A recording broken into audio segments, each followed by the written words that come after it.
Dar la palabra a la senadora Iris Vianey, que va a hablar sobre la agenda parlamentaria que vamos a dar en el próximo periodo ordinario de sesiones, y estamos aquí todas las senadoras y senadores del PRD para contestar sus preguntas. Tiene la palabra la senadora. Muchas gracias, coordinadora. Buenas tardes a todas y a todos.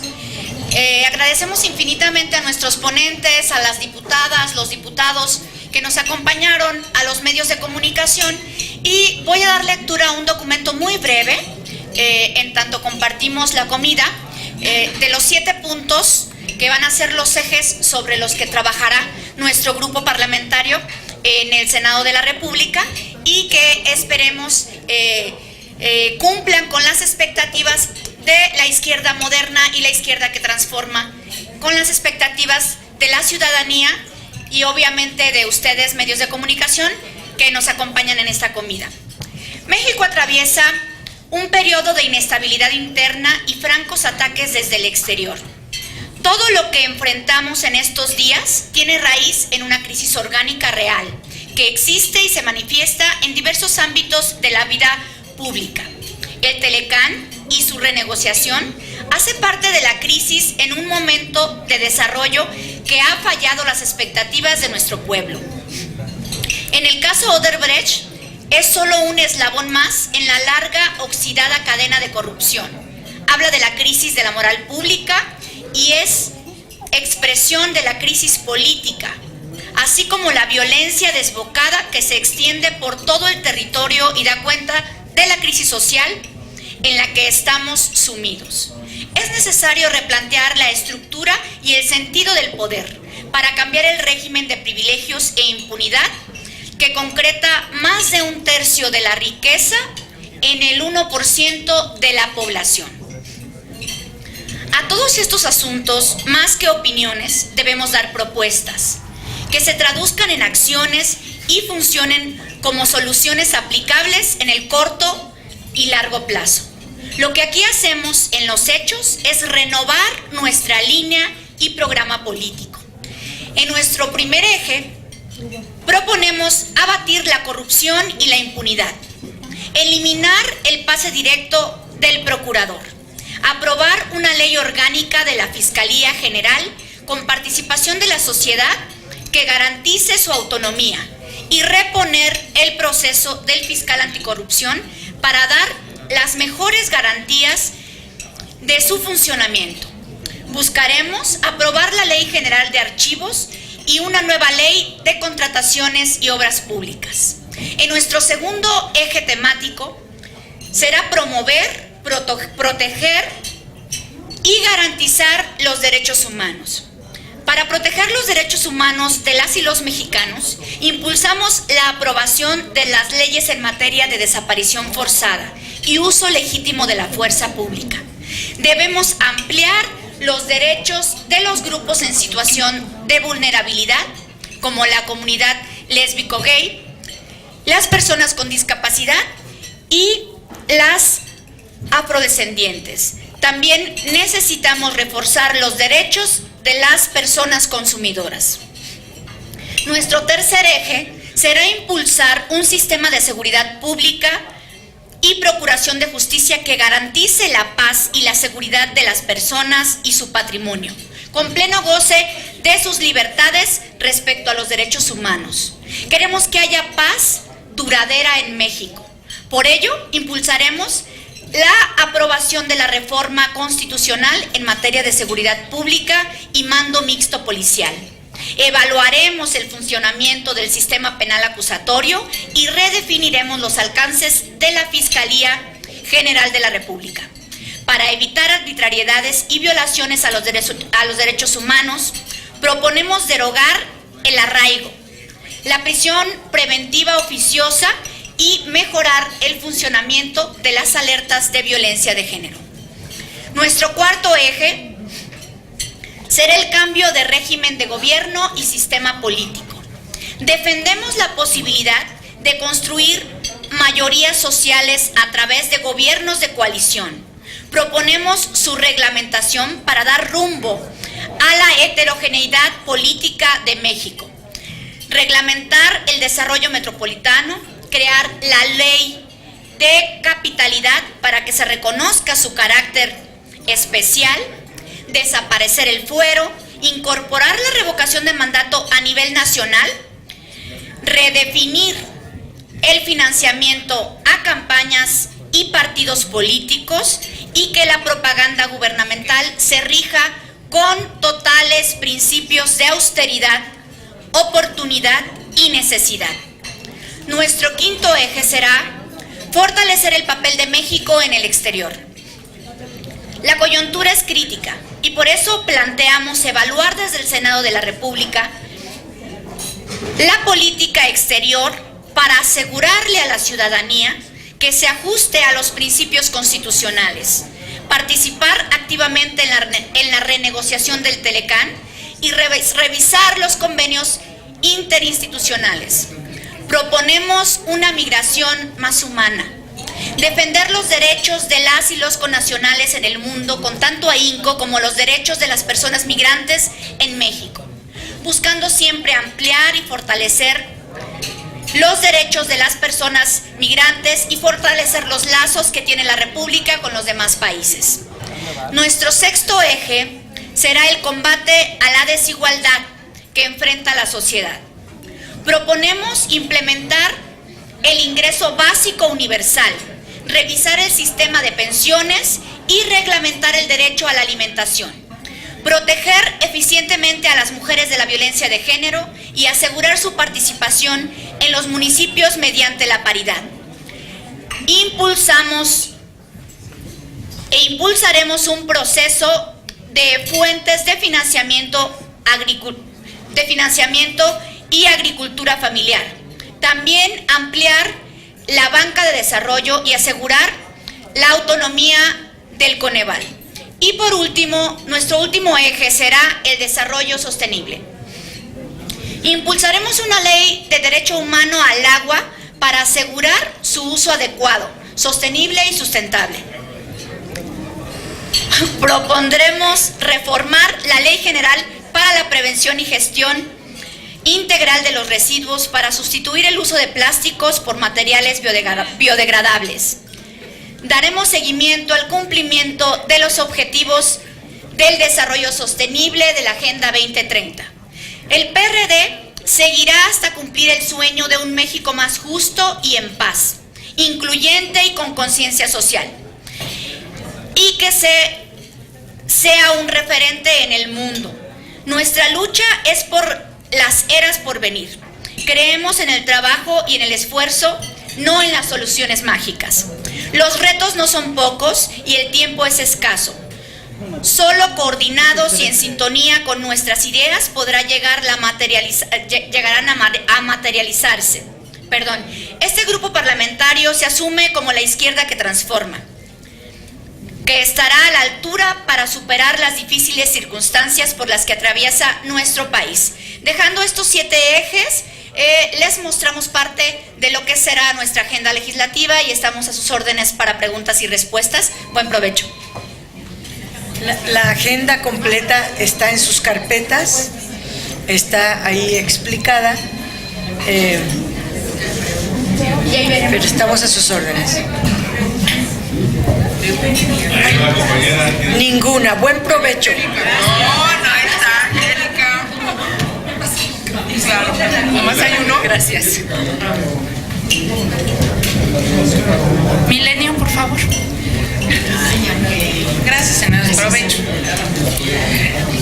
En el tema de la agenda política, quisiera preguntarle qué prioridad va a tener, porque aquí mencionan el de gobiernos de coalición y una ley de capitalidad. ¿Puede salir en este periodo este tema de gobiernos de coalición que ya son meramente reglamentaria? Gracias. Luis.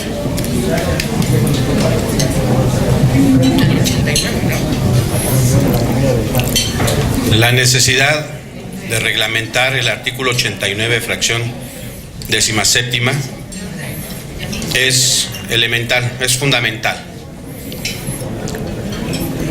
Y tenemos ya una iniciativa que estaremos depositándola prontamente para ir a reglamentar este artículo constitucional.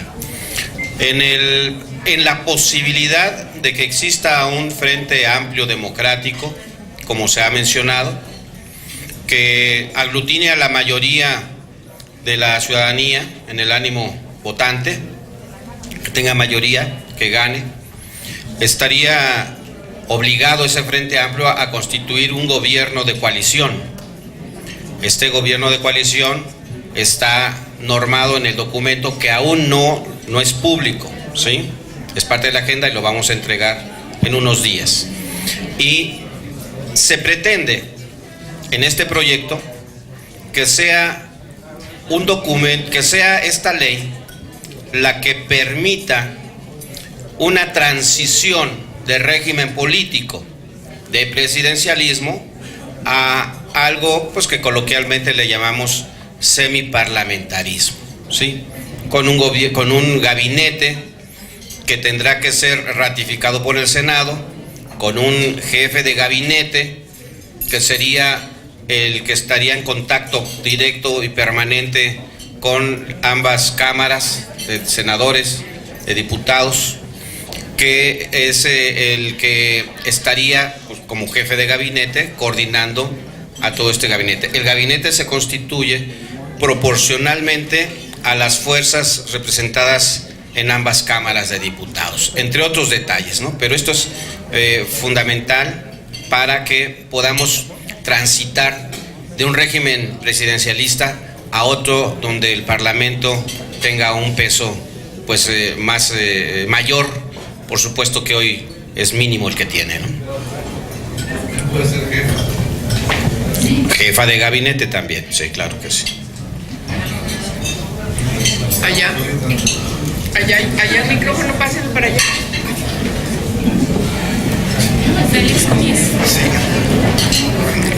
Muy buenas tardes. Por acá Félix Muñiz de Ultra Noticias. Viendo su documento me llama la atención dos cosas que no sé si pudieran resultar o los van a meter en un problema. Uno sería el Código Civil Federal para reconocer la identidad de sexo genérica de las personas transexuales y transgénero. Es decir, ¿hasta dónde quieren llegar con esto? Y el otro es promover la aprobación de la ley de uso legítimo de la fuerza. Así es. Entonces, pues ¿son pacifistas o aquí de qué se trata, no? Sí, claro.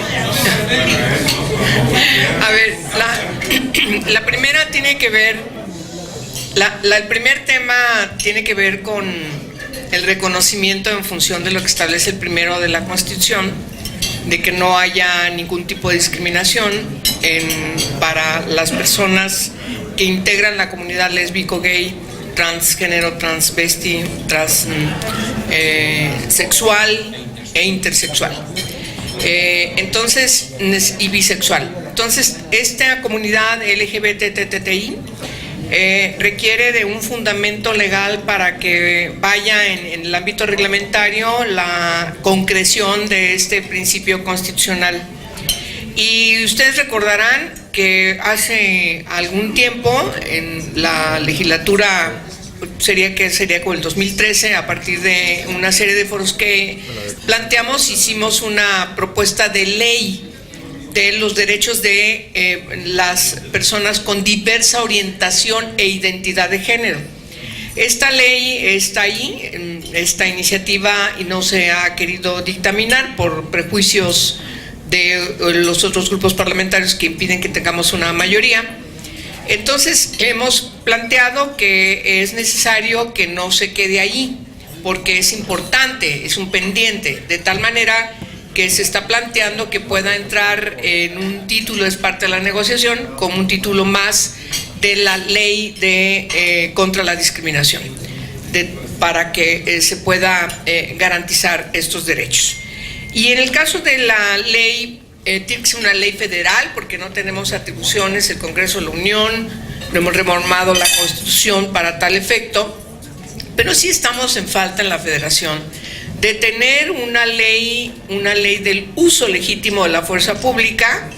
Obviamente que esta ley, con un enfoque de derechos humanos y atendiendo los tratados internacionales, y por supuesto también aprendiendo de las pésimas y equivocadísimas experiencias que hay en algunos congresos locales que han sido cuestionados por la aprobación de este tipo de leyes a nivel local. Recordamos la de Puebla, la del Estado de México, la de Chiapas, que tiene es menos conocida, pero prácticamente es igual, y la pretensión de algunos congresos locales también de tener una ley parecida a la que incluso se llevó ante la Suprema Corte de Justicia de la Nación. Necesitamos nosotros tener en el marco federal una ley federal del uso legítimo de la fuerza pública que sea la norma que regule el funcionamiento de los cuerpos policíacos a nivel federal frente a su trabajo de seguridad, y hacer una diferenciación clara de sus atribuciones respecto de según se trate una manifestación, una marcha o la persecución de algún delincuente. Nos parece que es muy importante que el uso legítimo de la fuerza pública esté claramente definido para acotar que no haya estos excesos que han llevado incluso a situaciones de muerte de personas que han estado participando, o de personas menores de edad inclusive participando en eventos donde no debería usarse de manera excesiva la fuerza pública. Y entonces es una ley que estamos preparando y la vamos a presentar. ¿Podemos hacerla para el ámbito federal? Sí. ¿Falta en el espectro del marco jurídico de nuestro país? Claro que también falta, de tal forma que esperemos tener los consensos para atender este reclamo también de las organizaciones que nos han pedido que atendamos este asunto que está ahí sin atender. Gerardo Cedillo. Gracias. Senadora Padierna, yo quisiera que nos comentara algo sobre el tema de la integración de la bancada. Nos había platicado de que se iban a integrar 2 senadores más. Si esto ya se concretó. Vimos hoy a la senadora Palafox en la reunión, pero no sabemos si efectivamente ya hizo, digamos, la transición o no. Esa sería una. No, pues básicamente ese asunto sí sería. Sí, con mucho gusto. Bueno, primero decirle... Perdóname, sí, también sobre el tema de los órganos de gobierno, si ustedes estarían insistiendo en que se les quedara a ustedes el Belisario Domínguez. Bueno, primero, las y los senadores que estamos aquí, se vio también en la presentación, pues tenemos las presidencias muy importantes, tenemos una dinámica de trabajo muy buena. Creo que el PRD ha demostrado mucha calidad en lo que va de estos 5 años de trabajo, y el año que resta va a ser extraordinario, creo yo, por la propia situación del país y porque nosotros hemos decidido tener una agenda muy fuerte, muy importante, y darle la mayor atención al Senado de la República. Hemos venido hablando con varios compañeros que estaban en el PRD y se fueron, porque tenemos que seguir teniendo diálogo con todos. Lo estamos invitando a regresar, pero también estamos hablando con varios compañeros del PT, de otras bancadas, y en el caso de la senadora Marta Palafox, ella es del PT, pero quiere coordinarse para los asuntos legislativos, para los contenidos, para, en fin, el trabajo parlamentario que se hace aquí con nuestro grupo parlamentario.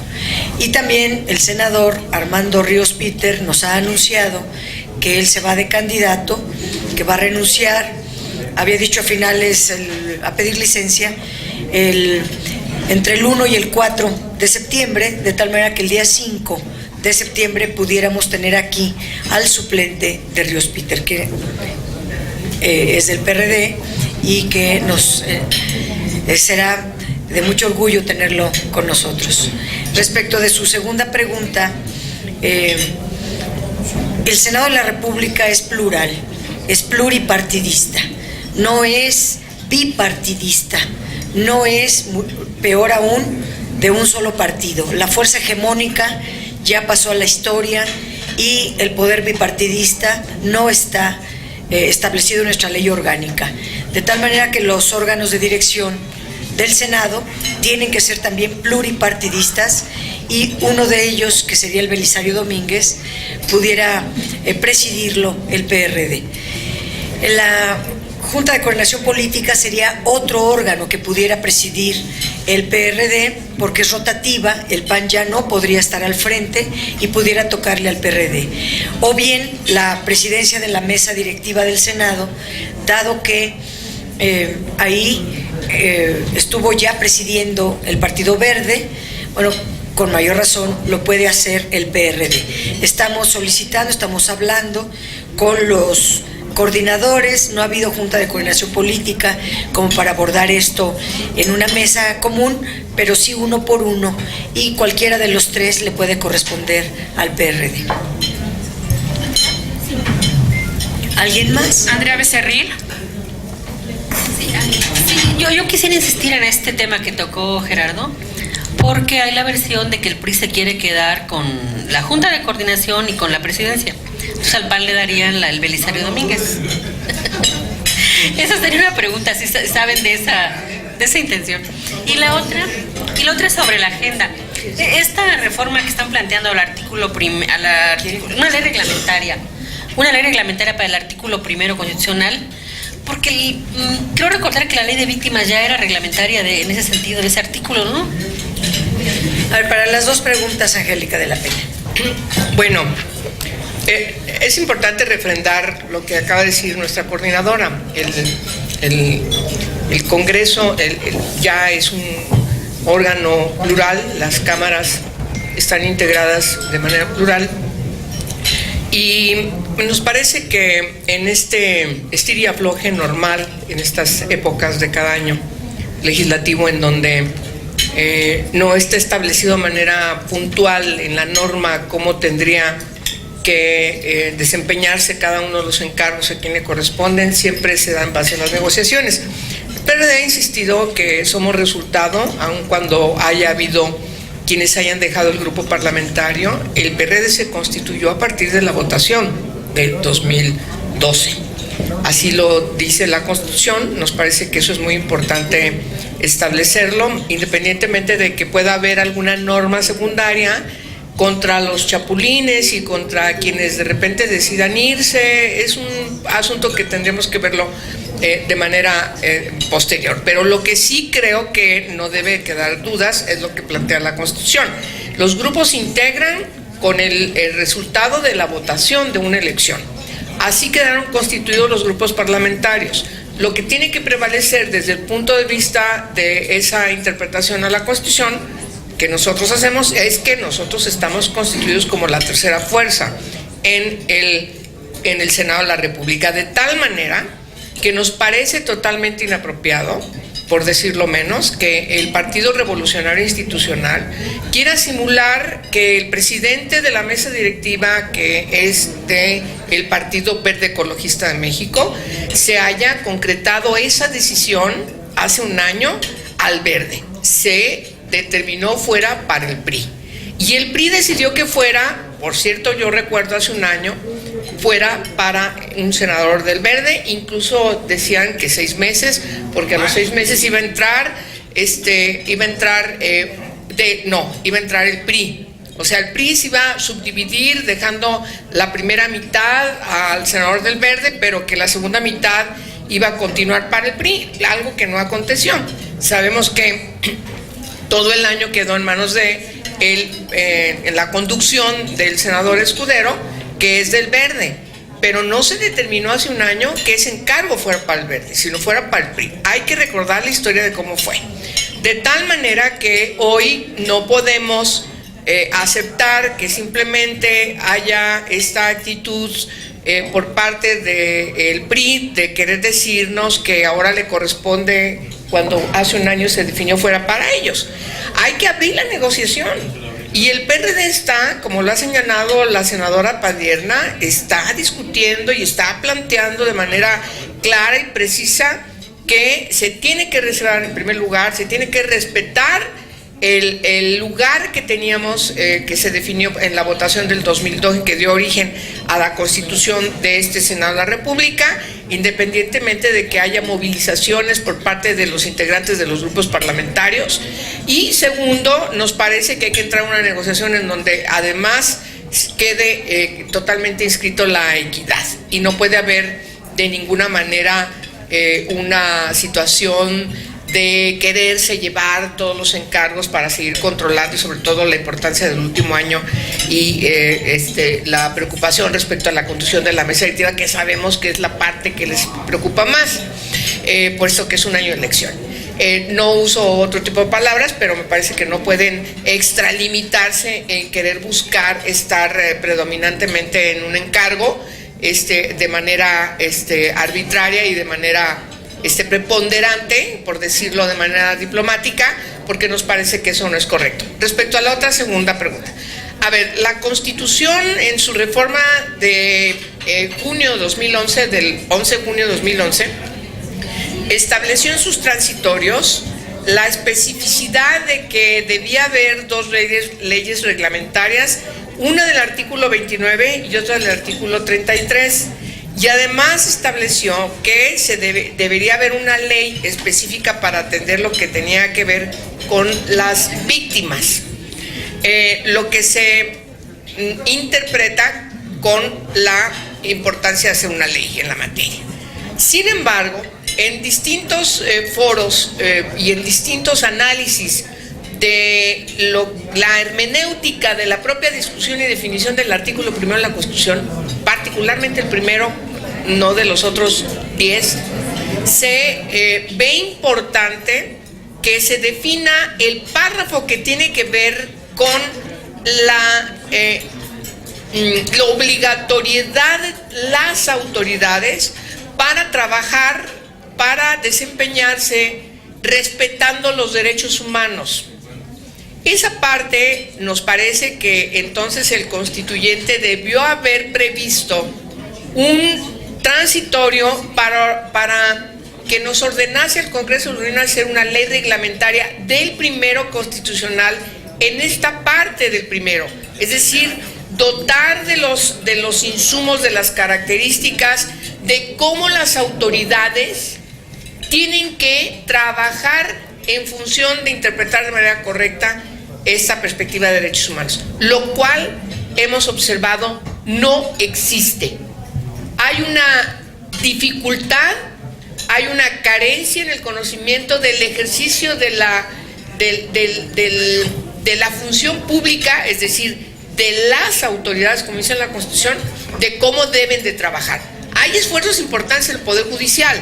Por eso en la ley reglamentaria que propusimos del primero constitucional no está el Poder Judicial, porque el Poder Judicial ha tenido su propia dinámica.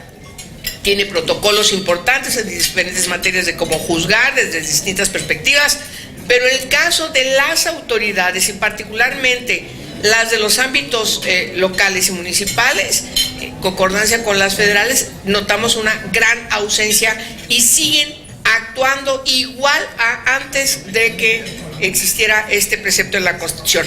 Va en ese sentido esa preocupación, que nos parece que es una preocupación legítima, genuina, y que toma las inquietudes de quienes han estado señalando que las autoridades no están correspondiendo en su quehacer cotidiano precisamente a el desempeño desde el respeto, promoción y todo lo que establece la Constitución, y garantía y ejercicio de los derechos humanos. Gracias, senadora. Leti Robles. Preguntarle, aprovecho gracias.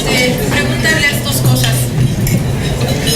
Una, si este periodo va a coincidir con la concreción o no de un posible frente amplio opositor, y si es posible que en el Senado las bancadas del PRD y del PAN puedan construir un frente común para impulsar temas que puedan interesarles a ambos grupos parlamentarios. Y dos, no lo veo en su agenda, pero les quiero preguntar si hay voluntad de parte de ustedes para concretar las reformas constitucionales y legales para reducir el financiamiento de los partidos políticos, dado que este año, ya todos sabemos, tan solo en materia para el financiamiento de campañas, pues está llegando casi a los 7,000 millones de pesos. Entonces quiero saber si el PRD está dispuesto a ir a una reforma en lo que resta su último año de periodo que tienen ustedes de actividad, meterle ganas a ese tema. Gracias. La senadora Barrales. Muchas gracias. Muy buenas tardes y buen provecho para todas, para todos. Leti, respecto a tus dos preguntas, te diría que en la primera parte, lo que tiene que ver con la posibilidad de armar un frente, un bloque aquí al interior del Senado, no solamente es posible, sino que abiertamente es parte de un objetivo. Yo dije hace un rato en mi intervención que era muy importante este periodo porque no tenemos que esperar hasta el 2018 para ir sentando las bases del urgente cambio de régimen.